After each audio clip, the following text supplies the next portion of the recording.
Hello class, I'm creating this video to answer a few homework problems. So it looks like here we're giving the interest formula, right? I equals PRT. We assume that there's 360 days in the year, right? Because the stock market and the bond market is closed Christmas Day, New Year's Day, 4th of July, Memorial Day, Labor Day, and so on, like 5 days. So that's going to be handy when we convert days into years. So let's write this out. Looks like that they give us everything except the interest rate. So let's see if we can write this down here. So we know I equals PRT. So I is 36 equals PRT. The P is the 1800. The R we don't know, and the T we do know. It's 180 days. But we have to divide that by the number of days in a business year, which is 360, not 365.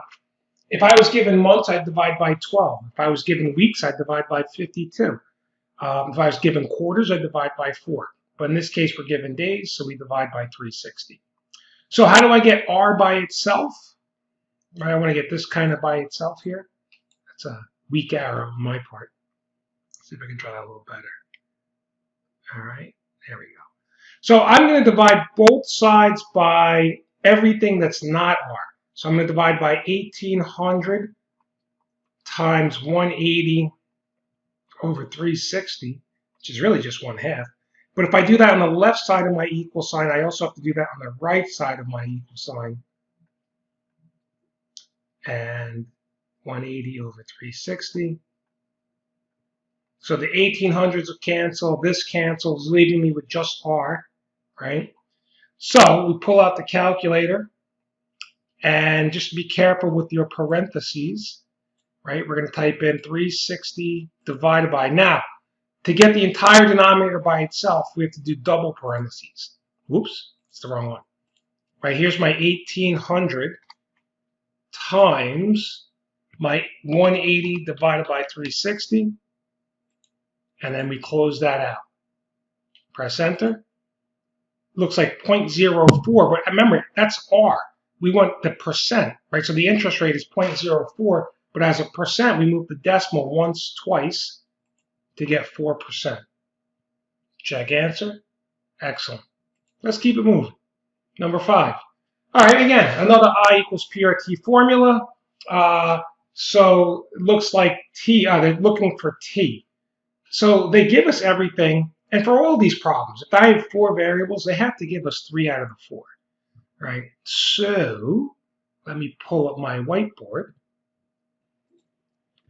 Right, so you'll see, right, again, we have I equals PRT. And, whoops. So we were given that the I is the 125, the P is the 5,000, the R is 5% written as a decimal, right, 0.05, and T is what we don't know. So if I divide everything by what's not T, right, that'd be the 5,000 times the 0.05, but I have to do that to both sides of my equal sign, 0.05, right, the 5,000 cancels, the 0.05 cancel, leaving me with just T. So when we put this into our calculator, right, I will do 125 divided by double parentheses. Here's my 5,000 and my 0.05, and press enter. So it looks like 0.5. Oh, so this is the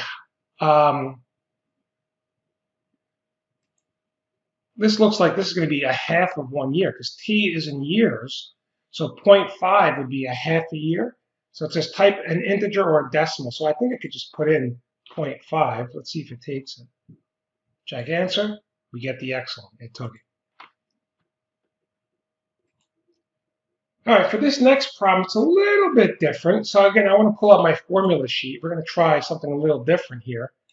I'm going to use the A is the amount in the future, P is the amount now, plus 1 plus R times T, right? Because it does say simple interest.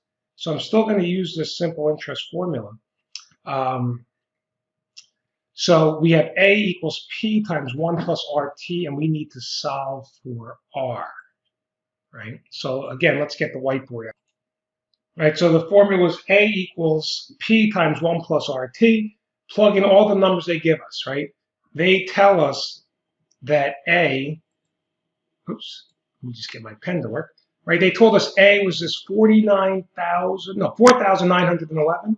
So A is 4911.50. The P is 4,700. 1 plus R times T. T is 9 months, and we got to convert that to years, so it's 9 over 12. And we just need to solve this thing for R. So my suggestion would be the first thing, divide both sides by 4,700, right? And then we can cross that out. So now we're left with 1 plus R times 9 over 12. So my next step would be to subtract 1 from both sides, right? So if I have 4911.50 over 4,700, now I'm going to minus 1, right? Because if I subtract 1 from both sides of the equal sign, right, this 1 is going to disappear. And it's going to leave me with just R times 9 over 12. So let's clean this up, all right? Let's take out our calculator, and I'm going to actually do in parentheses 4911.5 divided by 4,700. I get an answer. And then from that answer, I have to subtract this 1, right? Don't forget the minus 1. And I get 0.045. So let's just rewrite this over here. So the left side of my equal sign was this 0.0, I think it was, I already forgot, 45. Okay, 0.45. Right, that 0.045 was this minus the 1. And on the right side, we're going to be left with the R equals 9 over 12. So to get R by itself, we can divide both sides by 9 over 12, or we can multiply both sides by the reciprocal, which is 12 over 9. Either way works. This is going to cancel, leaving me with just R equals this side. So let's do it. All right, so I'm going to do 0.045 divided by, in parentheses, 9 over 12. Press enter. 0.06. 0.06. So as a percent, that's 6%. Right? 6%. Check answer. Boom. Nice job. Class, thank you for watching.